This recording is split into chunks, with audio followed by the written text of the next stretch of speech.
Selamat memasuki hari Minggu biasa yang ke-8. Kembali lagi bersama kami dalam renungan hari Minggu.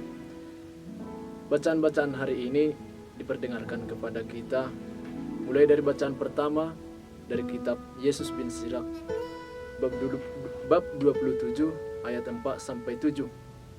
Bacaan pertama ini disampaikan kepada kita suatu analogi-analogi yang menjurus kepada watak-watak orang yang dapat berefek kepada orang lain yang ada di sekitarnya.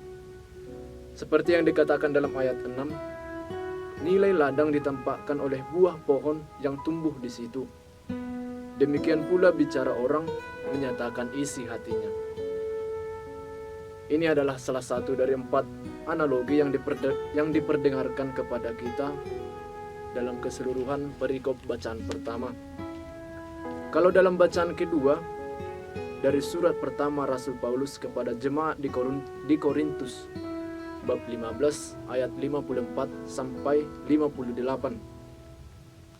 Bacaan kedua ini diperdengarkan kepada kita bahwa Paulus memberikan nasihat kepada orang-orang di Korintus supaya mereka jangan jatuh kepada kuasa dosa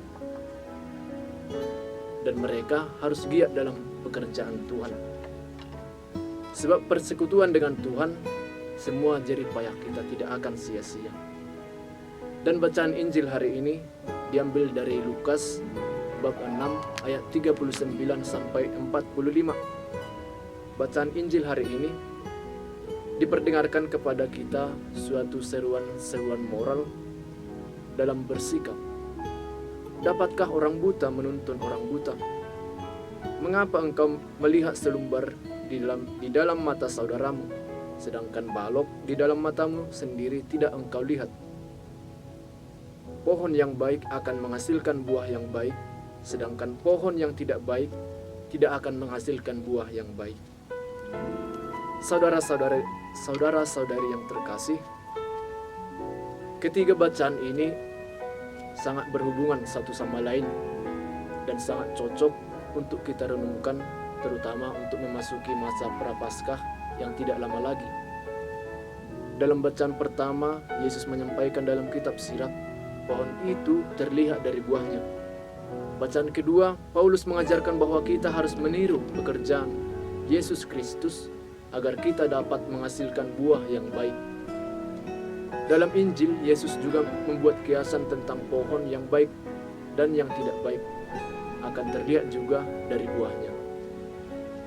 Saudara-saudari yang terkasih, Yesus memberikan kiasan bahwa pohon itu untuk melambangkan hati kita dan buahnya melambangkan apa yang keluar dari mulut kita dan tindakan kita. Jika seorang memiliki hati yang baik, ucapannya adalah keramahan, kerendahan hati, cinta, dan pengertian. Jika seorang memiliki hati yang jahat, yang keluar adalah kebencian, iri hati, kejahatan, cemburu, amarah, gosip, dan sebagainya. Maka saudara-saudari yang terkasih, di zaman sekarang ini banyak kita jumpai kasus-kasus perkelahian, pembunuhan, dan sebagainya. Mungkin di sekitar kita juga sering kita jumpai perselisihan atau kesalahpahaman. Ini terjadi karena apa? Karena provokasi atau berita-berita hoax yang belum jelas persoalannya. Maka kita perlu untuk lebih bijaksana sebelum bertindak. Apakah yang saya dengar ini benar? Maka perlu untuk mawas diri. Saudara-saudari yang terkasih, dalam hidup sehari-hari juga mungkin kita sering terbiasa melihat kekurangan-kekurangan orang lain daripada melihat kekurangan kita atau kelemahan kita. Kelemahan orang lain kita buat untuk menutupi kelemahan kita sendiri.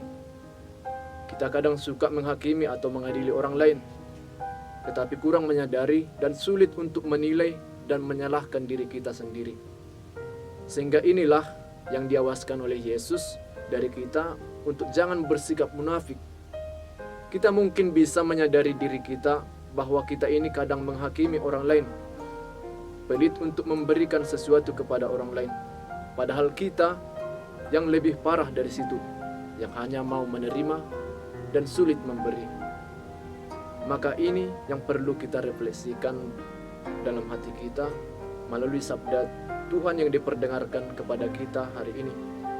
Bahwa jikalau kita suka menerima, kita juga mesti hendak terbuka untuk memberi, agar yang mengumpulkan yang banyak tidak berkelimpahan, dan yang mengumpulkan sedikit tidak berkekurangan.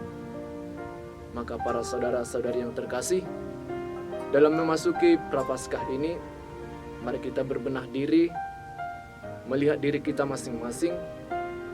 Apakah kita sadar akan kelemahan dan kekurangan yang ada dalam diri kita?